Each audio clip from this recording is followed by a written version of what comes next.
네, 데이터 정경연구소 고상진 연구실장과 내년 총선이 어떤 방향으로 나갈지에 대해서 이야기 나눠보겠습니다. 고 실장님 안녕하십니까? 네, 안녕하세요. 네, 얼마 전 고 실장님께서도 기자회견에서 강한 야당의 필요성을 강조하셨는데요. 그 배경이 궁금합니다. 네, 지난주 화요일 오전에 도의회 기자실에서 기자회견을 했는데요.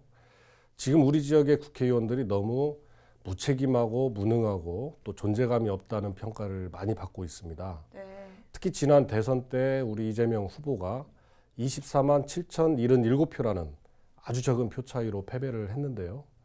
저는 민주당의 텃밭인 호남에서 이재명 후보의 득표율을 최대한 이끌어내지 못한 호남 현역 의원들의 책임이 분명히 있다는 점을 좀 지적을 하면서 이에 대한 분명한 정치적 책임을 지라고 주장하게 된 것입니다.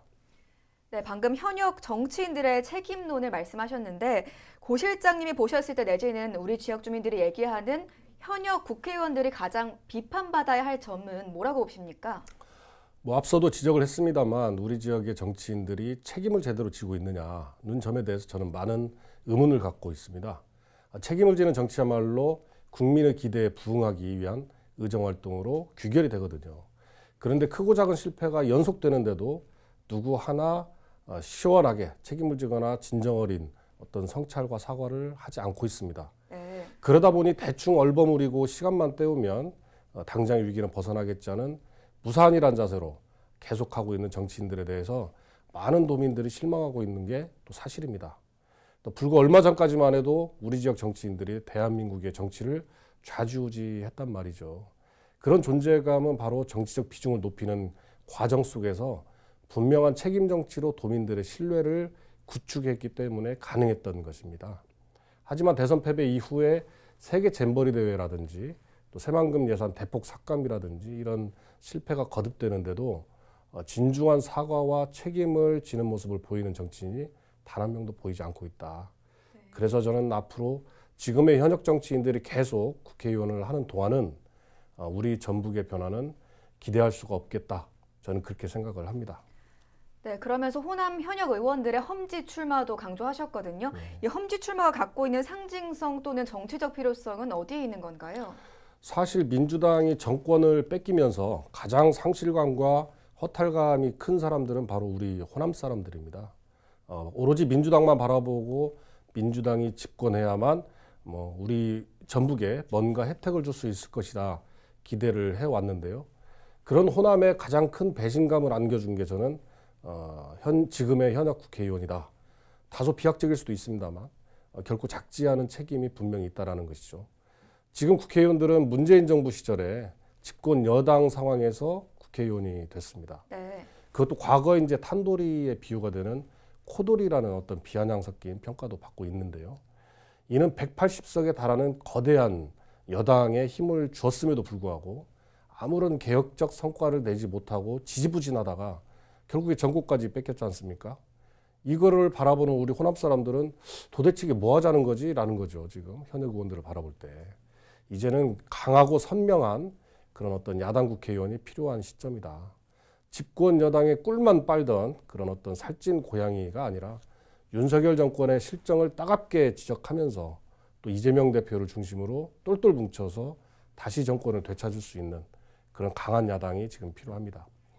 국회의원이라는 기회를 줬음에도 도민의 기대에 부응하지 못했다라고 한다면 스스로 험지로 출마를 해서 본인 스스로가 단단한 정치인으로 거듭이 나야지만이 또 다른 본인들에게 기회가 주어지지 않을까 저는 그렇게 생각을 해봅니다.